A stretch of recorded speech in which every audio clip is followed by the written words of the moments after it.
在这炎热的天气里，每天洗个澡是很舒服的一件事。不管男女，洗澡时多洗2个地方，对去湿气有帮助。下面我们来看一下吧。第一个地方，腋窝。腋窝这里很容易出汗，所以大家洗澡的时候可以重点洗一下。腋窝处有个极泉穴，是心经的重要穴位。如果多搓搓这里，可以帮助疏泄心火，调理睡眠，对去湿气也有一定帮助。第二个地方，大腿窝。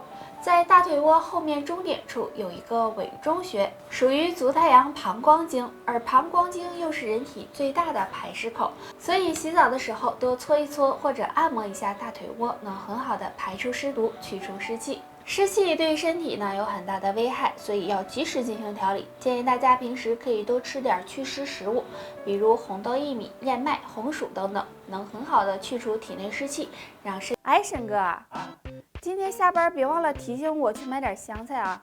买那玩意儿干啥呀？回家做菜吃呀。那玩意儿那么大味儿咋吃呀？多好吃呀！而且吃香菜对身体还有好处呢。香菜是我们日常生活中经常会吃到的，因为香菜有一种特殊的香味儿，有的人喜欢吃，那有的人就讨厌吃。香菜含有的营养呢非常的丰富，经常吃香菜有2个好处会悄悄的找上你。好处1，保护眼睛。现在的人呢不是对着电脑，就是整天的盯着手机看，导致眼睛疲惫不堪，出现很多问题。这时不妨适量的吃一点香菜，香菜中含有非常丰富的维生素 C 和维生素 A， 可以调节视网膜感光物质合成，能缓解眼睛疲劳，预防近视，起到保护眼睛的作用。好处2，提高免疫力。香菜中含有大量的胡萝卜素和维生素，有很好的杀菌消炎作用，可以防止细菌和病毒的感染，对提高机体的免疫力很有帮助。经常吃一点有利于身体健康。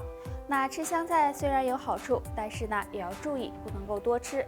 还有身体比较虚弱、有风寒感冒的人，最好不要吃香菜，不然呢对身体健康不利。好啦，以上就是今天的全部内容了。想要了解更多的，大家好，我是你们的好朋友木子，欢迎收看侃侃养生。人生短短数十载，衰老是不可避免的。一般人到中年都开始注重自己的身体，尤其是男性朋友，是家里的顶梁柱，更应该注意保养身体。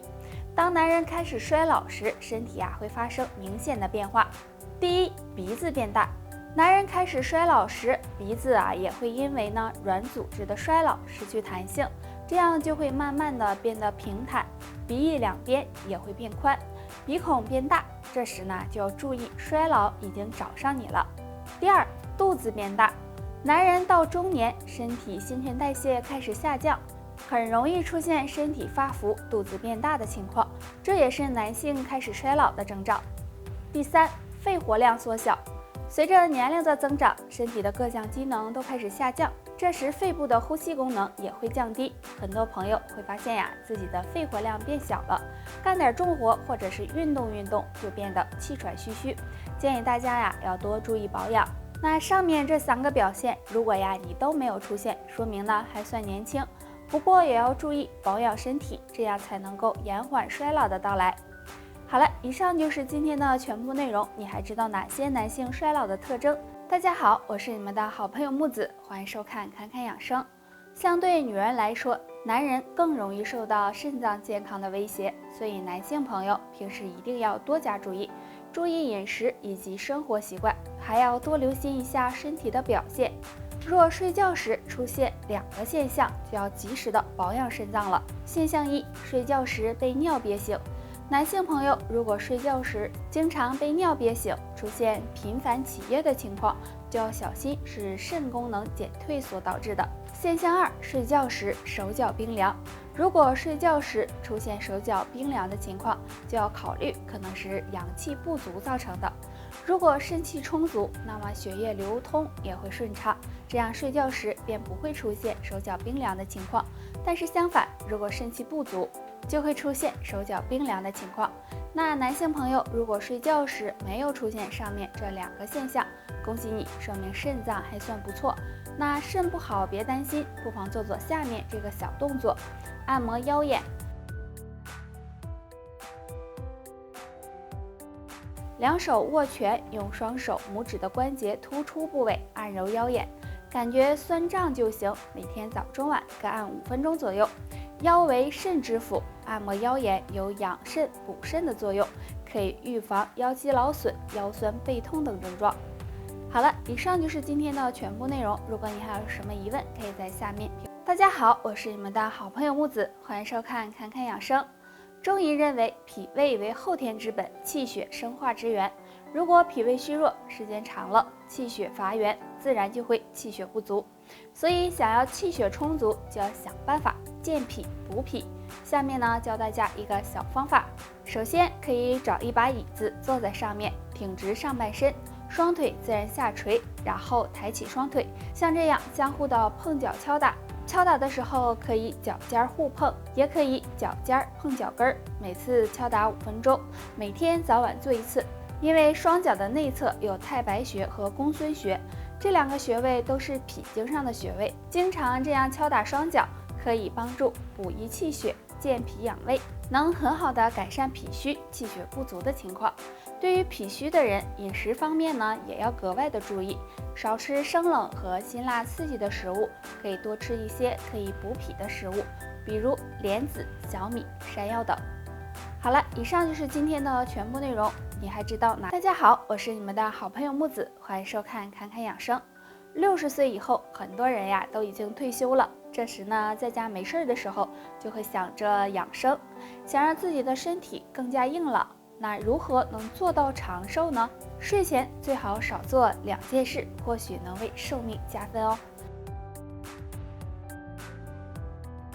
第一件，睡前玩手机。现在玩手机已经不是年轻人的专利了，很多上了年纪的老年人也1人1个手机。如果睡前玩手机，对身体健康呢是十分不利的，因为长期玩手机不仅会对眼睛造成伤害，还容易影响到睡眠质量。那60岁以后，如果长期睡眠不好，身体的抵抗力和免疫力就会下降，不利于健康和长寿。第二件事，睡前剧烈运动。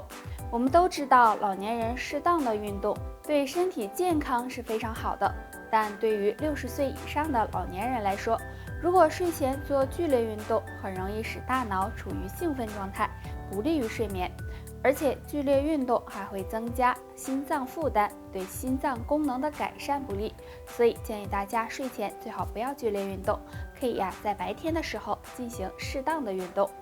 其实想要长寿呢，不是一件简单的事情，需要我们长期坚持，拥有一个好的生活习惯和饮食习惯，多注意养生，每天保持好的心情，这样长寿才会找上你哦。好了，以上就是今天的全部内容。最后希望大家都能健康长寿。如果还有什么，大家好，我是你们的好朋友木子，欢迎收看侃侃养生。由于现在空气的污染，再加上吸烟的因素，造成呢肺部伤痕累累。那想要知道肺部好不好，该怎么办呢？不妨看一下自己的大拇指。正常的大拇指都是指根比较粗，而且有光滑，弹性好。但如果拇指出现变形，拇指的末节变得很肥大，根部也会缩小，就可能是肺气不足了。还有就是按压大拇指的指肚时，如果恢复速度慢，没有弹性，也是肺气不足的表现。那肺气不足该怎么办呢？大家不妨试着敲打肺经。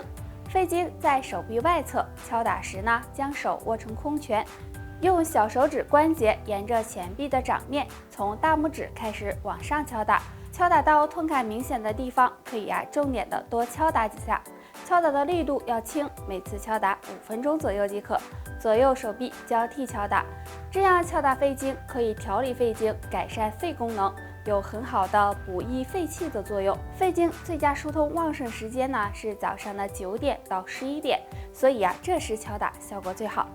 好了，以上就是今天的全部内容。如果你还有什么疑问，可以在下面评论区留言。感谢收看侃侃养生，我们下期再见。